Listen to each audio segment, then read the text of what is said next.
What's up YouTube, it's Coach Cory, and today we are going over the new balance changes coming in the next Brawl Stars update, and we're also going to talk about what the best brawlers are going to be after the update. So let's get into it.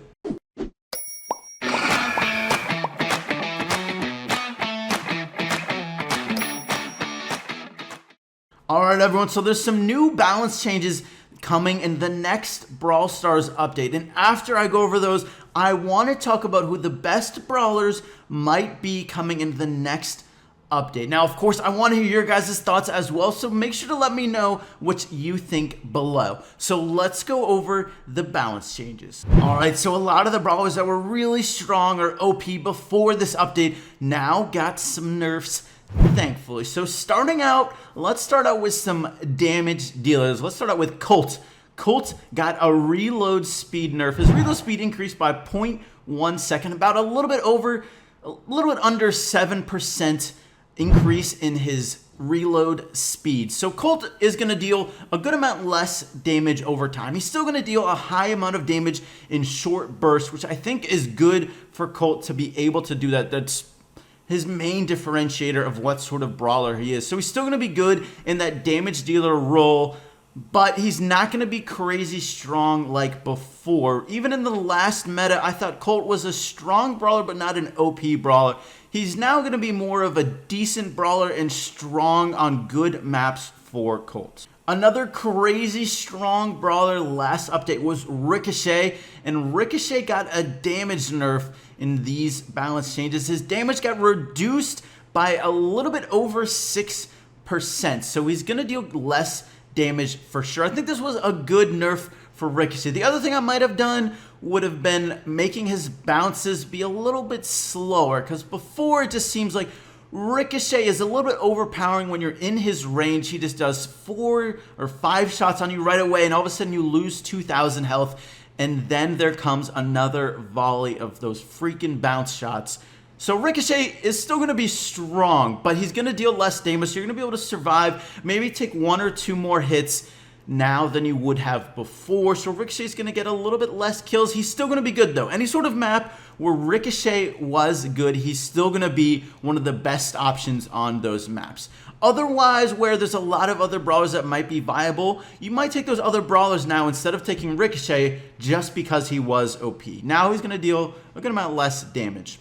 Alright, now the most OP brawler, Crow, also got a good nerf. So his super is now going to charge a good amount slower. So before it took 6 dagger hits and a poison hit to charge his super, now it's going to take 8 dagger hits and a poison hit. So a little bit under a third more time to charge his super. I think you definitely needed a super nerf on Crow. That's definitely the strongest part of playing Crow, although his poison is really strong as well. But jumping in with Crow and dealing a ton of damage and then getting a lot of your super back was part of what made Crow so strong. So now he's still going to be able to jump in and deal a ton of damage, but he's not going to be getting his super back as often or as much.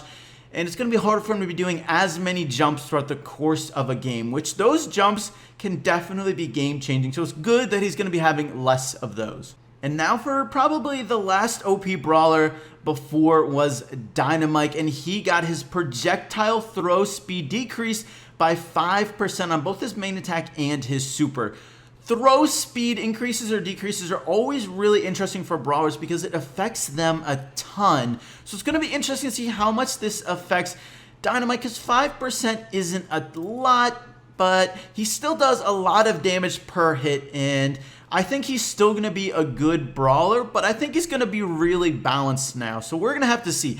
Any sort of map where throwers were good, he's still going to be one of the best options, but you're probably not going to take him on all the other maps. He's probably mostly going to stick to thrower-specific maps, especially he's going to have to compete with the other thrower now. Going over the other thrower, Barley, he got a pretty big buff. He got about a 7% damage buff to his main attack. So I think this was a really good buff for Barley because his main attack just felt really weak. You could honestly sort of ignore it. You could take 1 or 2 hits and be like, oh, no big deal because I'm going to deal so much more damage to you.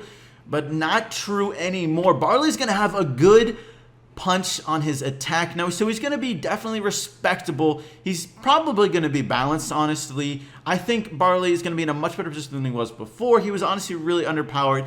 Now he's going to be pretty decent. Alright, there were honestly a lot of big buffs. Well, at least the buffs that happened were all pretty big. Daryl got a buff. He got his reload speed decreased by 10%, which is 10% is a good amount of an decrease in reload speed for anyone, especially a long reload speed like Daryl where it was 2 seconds. Now it's 1.8 seconds. So tanks weren't really in the last meta. It's going to be interesting to see if tanks are going to be a lot stronger in this one, with one tank being added in Frank, and then Daryl getting this 10% reload speed decrease as well. I don't think tanks are going to be in on this meta, but I think at any sort of tank-specific map, they're going to be really good options, especially Daryl. I think Daryl's going to be the best tank by far, or at least by a good amount. So if you're looking for a tank, I would take Daryl. Now, Poco got a buff as well. He got a little bit over a 9% damage increase. So this was a great buff for Poco. Poco has always just felt really non-threatening damage-wise. If he could hit multiple people, he would be doing good damage for sure, but that just doesn't happen that often, honestly, especially in the current meta, or at least what the meta was, where it was a bit of a long-range meta. People don't grow up very often, and they all outrange Poco. So any sort of meta like that, it's really hard for Poco to be competitive. Even in Gem Grab, his best mode, Poco wasn't that great. So now Poco's going to be able to compete with all of the other gem carriers, and it's not really going to matter what the meta is. That damage buff was really important for Poco to be more well-balanced, and he's definitely going to be a much stronger brawler now. Alright, the last buff is the biggest buff of them all. Shelly got a huge health increase of 12.5%. So Shelly has felt underwhelming for the longest of times, and she is going to be good in a lot of different areas now. I think this is a huge buff for Shelly. Anytime a shotgun character gets a big health increase, it affects them a lot.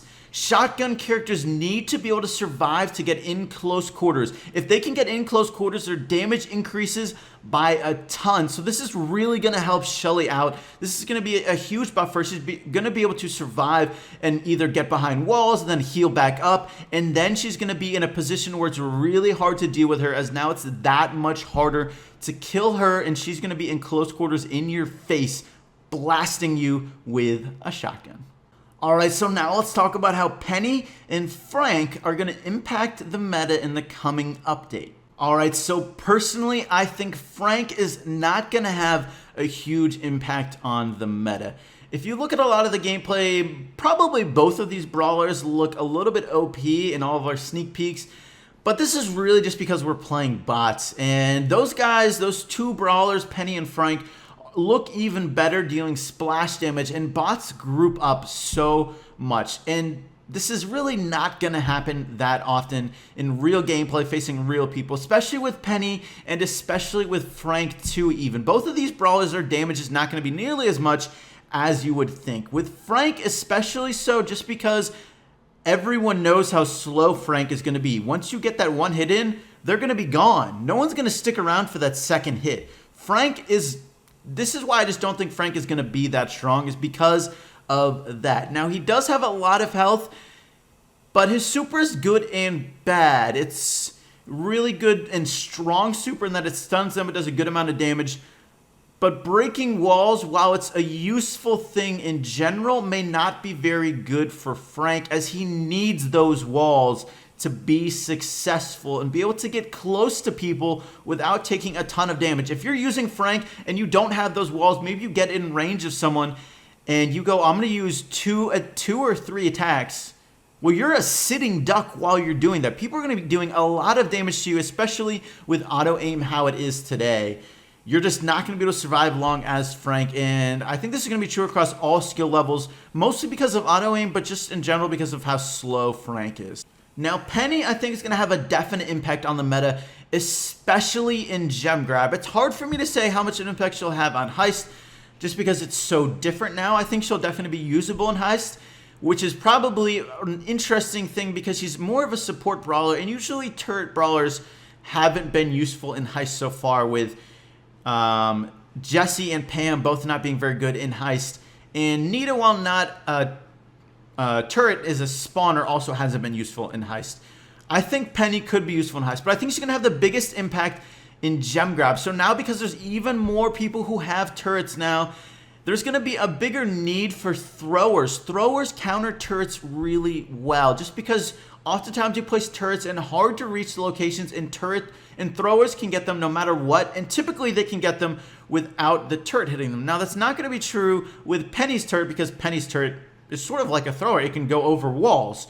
So maybe throwers won't be a direct counter to them, but Penny's turret is almost always probably going to be behind a wall. So throwers are going to be a good, or one of the few counters to her turret. It's either going to be that, or you might have to have, if it's behind a wall, you're just going to have an aggro brawler go and kill it. But at that point, Penny's star power becomes active. So it's not a huge counter. Throwers are probably going to be the best counter to Penny's turret.